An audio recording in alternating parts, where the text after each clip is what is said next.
Welcome back to all of you. Good morning, Sat Sri अकाल, सुप्रभात, सलाम वालेकुम आप सभी लोगों को एक बार फिर से मैं ब्रिजेश चौधरी आप लोगों के सामने आगे की क्लास को लेकर आया हूं। अभी आप लोग की चलिए मॉडर्न फिजिक्स। तो मॉडर्न फिजिक्स में मैंने बहुत अच्छे तरीके से ड्यूअल नेचर ऑफ रेडिएशन, विकिरण की द्वैत प्रकृति के बारे में बताया। मैंने कहा कि ये जो आपकी कण प्रकृति है और आपकी तरंग प्रकृति है, इसको मैंने बहुत अच्छे से बताया। अब आगे की क्लास जो है, आज की जो क्लास है, बहुत ही महत्वपूर्ण, मॉडर्न फिजिक्स में सबसे महत्वपूर्ण क्लास आपकी, सबसे महत्वपूर्ण टॉपिक आपकी परमाणु। तो आज हम परमाणु की बातें करेंगे आप लोगों से। और परमाणु होता क्या है, इस पे किन किन वैज्ञानिकों ने अपना मॉडल प्रस्तुत किया, इसकी बातें करेंगे। तो पहले ऐसा होता था कि लोग कहते थे परमाणु आपका कुछ होता होगा, लेकिन उसके बाद डाल्टन साहब आए।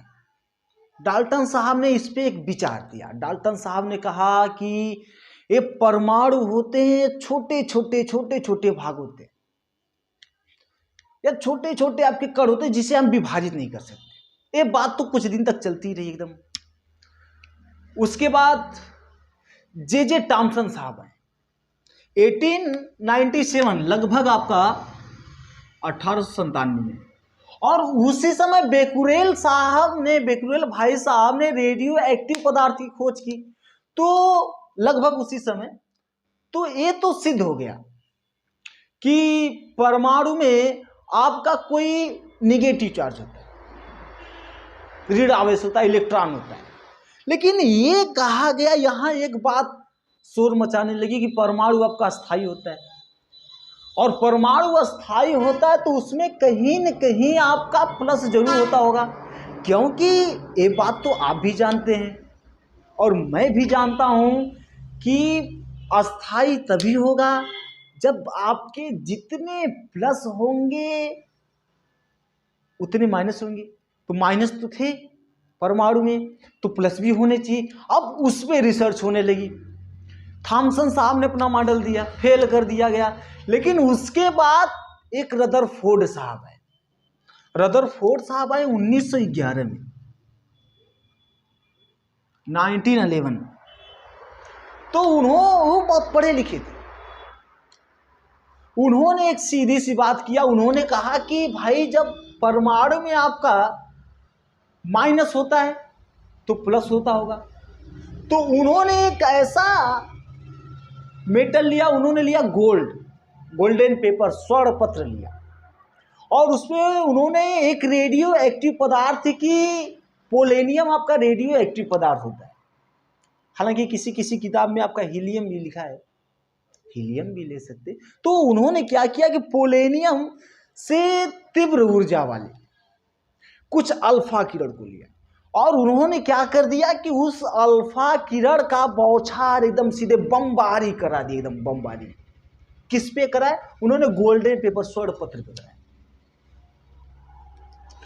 ऐसा उन्होंने किया। तो उसके आधार पे उन्होंने अपना एक मॉडल प्रस्तुत किया। हम सबसे पहले बमबारी करा देते, उसके बाद की बातें करते। हालांकि ऐसा तो सभी लोग जानते, तो मैं बता रहा हूं।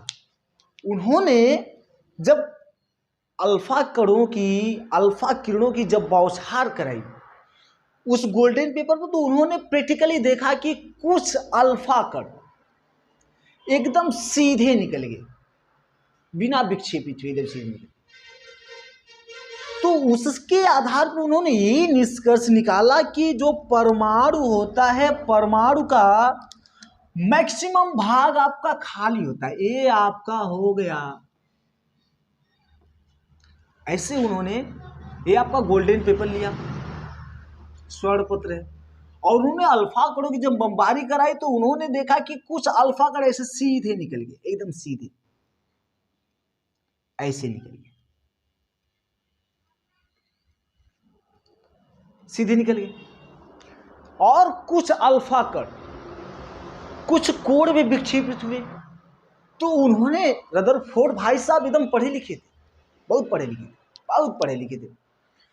उन्होंने कहा कि भाई ये तो आपका सीधे निकल गया, इसका मतलब ये होता है कि कहीं पे आपका प्लस होता है। कुछ अल्फा कण आपके कुछ कोण में विक्षेप, दूसरी कंडीशन में, दूसरे शर्त में उन्होंने ये देखा कि कुछ अल्फा कण आपके कुछ कोण में विक्षेपित हुए, कुछ कोण में विक्षेपित हुए, मतलब कि लगभग आपके नियर अबाउट ऐसे ऐसे, ये आपका ऐसा कुछ हुआ, कुछ ऐसे अल्फा कण विक्षेपित हुए, और कुछ अल्फा कण आपके 90 अंश से अधिक कोण में विक्षेपित हुए, ऐसे कुछ गए आपके, ऐसे भी गए थे ऐसे। तो इसके आधार पर उन्होंने ये निष्कर्ष निकाला कि इस परमाणु में कहीं न कहीं आपका प्लस होता है, क्योंकि वो जानते थे कि प्लस को तो सिर्फ प्लस ही परेशान कर सकता है। क्यों? क्योंकि आपका ये तो भाई यहां से जो आप किरणें जो आप कण भेज रहे हैं, जो किरणें भेज रहे हैं, वो तो आपके क्या है, प्लस है, और प्लस है तो प्लस और प्लस में प्रतिकर्षण होता है, मतलब प्लस वाले को सिर्फ प्लस ही परेशान कर सकता है, ऐसा। तो भाई साहब उसके आधार पर उन्होंने एकदम सीधा सा एकदम निष्कर्ष निकाला कि इस परमाणु में कहीं न कहीं आपका प्लस तो होता ही। ये बात है, यहां से कोई दिक्कत, एकदम सीधी बात है, मोटी बात है कि कहीं न कहीं आपका प्लस होता है। फिर उसके बाद तीसरी कंडीशन में क्या कि लगभग 20,000 में से एक अल्फा कण। देखो बहुत सारी किताबें, कुछ किताबों में आपका 20,000 लिखा है, कुछ किताबों में आपका 8,000 लिखा है, और कुछ किताबों में आपका 12,000 लिखा है, ठीक है। तो लगभग 20,000 में से एक अल्फा कण जैसे गया ऐसे गया, ये आपका जैसे गया ऐसे गया, और जैसे गया वह वैसे ही वापस लौट आया, ऐसे। यह आपका ऐसे गया और यहां से प्रतिकर्षित हुआ और ये सीधे लौट आया। तो इसके आधार पे देखो एकदम सीधी सी बात है, एकदम ऐसे गया और जैसे गया यहां से फिर ऐसे यू टर्न ऐसे मार के वापस चला आया। तो इसके आधार पर उन्होंने ये निष्कर्ष निकाला, ये तथ्य दिया कि इस परमाणु में अति सूक्ष्म भाग में प्लस होता है, जिसे नाभिक कहते हैं।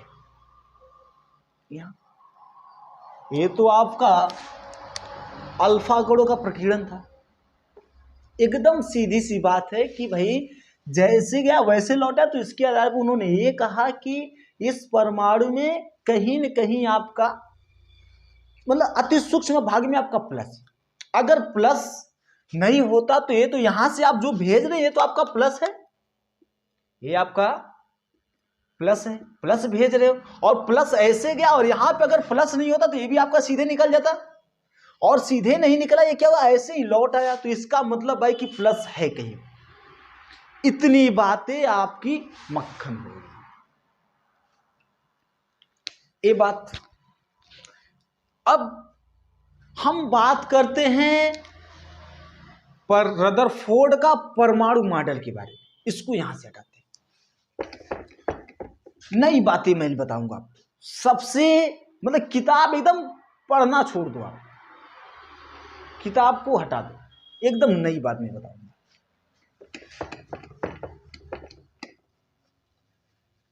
हेडिंग लगा लेते हैं कि रदरफोर्ड का परमाणु मॉडल, ऐसे एटॉमिक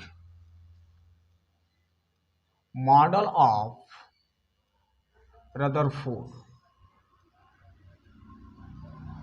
ऐसे रदरफोर्ड का परमाणु मॉडल। ये आपका क्या हो गया, परमाणु हो गया, ठीक। ये परमाणु हो गया, और इस परमाणु में यह आपका नाभिक हो गया, ऐसे।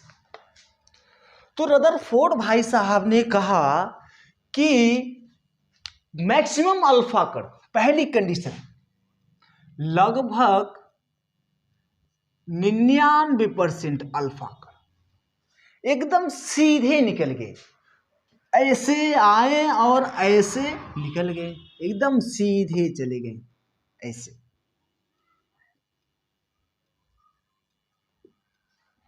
सीधे चले गए। इसके आधार पे उन्होंने कहा कि परमाणु का लगभग इतना भाग क्या होता है, खाली होता है।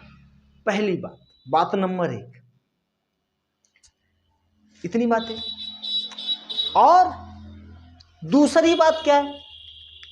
दूसरी बात उन्होंने कही कि लगभग 1% अल्फा कण, लगभग 1% अल्फा कण कुछ कोण पे विक्षेपित थे, छोटे छोटे छोटे छोटे कोण पे विक्षेपित थे, ऐसे ऐसे आया,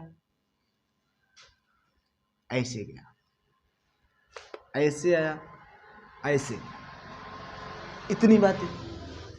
और इसमें ये तो भाई आपका जो कोण है इनका, यदि हम इनका कोण लेंगे तो ये आपका कोण आएगा थीटा। ये जो आपका कोण है इसको हम कह देंगे थीटा है। ये वाला कोण आपका क्या है भाई, थीटा। ये स्थिति देखने को मिली। और कुछ अल्फा कण, एकदम कुछ अल्फा कण ऐसे भी आए गए होंगे और ऐसे गए, ये प्रैक्टिकली ये ऐसे आए और ऐसे गए, ऐसे गए। अगर इनका हम कोण निकालेंगे तो ये जो कोण है, देखो भाई दोनों में डिफरेंस समझना।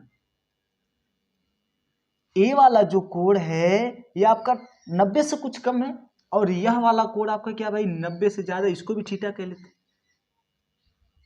ये आपका 90 से भाई ज्यादा है, इसको भी थीटा कह लेते, कोई दिक्कत नहीं यहां तक। और तो मतलब कि लगभग यहां पे लिख लेते, लगभग 1% अल्फा कण क्या हो गया भाई, थीटा कोण पर विक्षेपित हो, ऐसा। मक्खन आगे चले।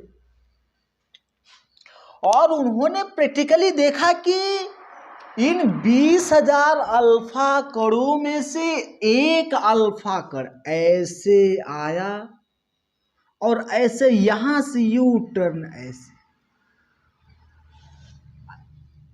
एकदम कोई दिक्कत नहीं। तो एक अल्फा कण आपका ऐसे और ऐसे गया, तो इसके आधार पर उन्होंने देखो, अगर कॉन्सेप्ट निकालना है परमाणु, अगर अल्फा कण, अगर परमाणु के बारे में लिखना है, रदरफोर्ड का परमाणु मॉडल लिखना है, तो आप इसके बेस पे ये लिख सकते हो। पहला जो कॉन्सेप्ट है कि 99% आपके अल्फा कण सीधे निकल गए, तो कह सकते हो कि आपका लगभग 99% भाग क्या होता है, खाली होता है। ठीक। दूसरी बात, बात नंबर 2, कि ये आपके कुछ अल्फा कण कुछ कोण में विक्षेपित हुए, तो इसके आधार पर कह सकते हैं कि भाई परमाणु में कहीं ना कहीं आपका प्लस है। और तीसरी बात जो सबसे महत्वपूर्ण बात है, ये लगभग को छोड़ दो, एक अल्फा कण 180 अंश के कोण में विक्षेपित होकर आया, ऐसे। तीसरी बात में आपका कुछ अल्फा कण आपके क्या हो गया भाई, ये आपके ऐसे लिख सकते, देखो 90 से ज्यादा है और क्या है 90 से कम है, तो इसको हम ऐसे लिख सकते हैं कि जो आपके थीटा 0 से अधिक और 180 से कम, इस कोण पे कुछ अल्फा कण विक्षेपित हो गए। ठीक है, यहां से। और तीसरी बात ये है कि 180 अंश के कोण पे विक्षेपित हुई यहां से, है ना। लेकिन मैं इस बात को मैं बताने जा रहा हूं, ये जो आपकी दूसरी बात है, दूसरी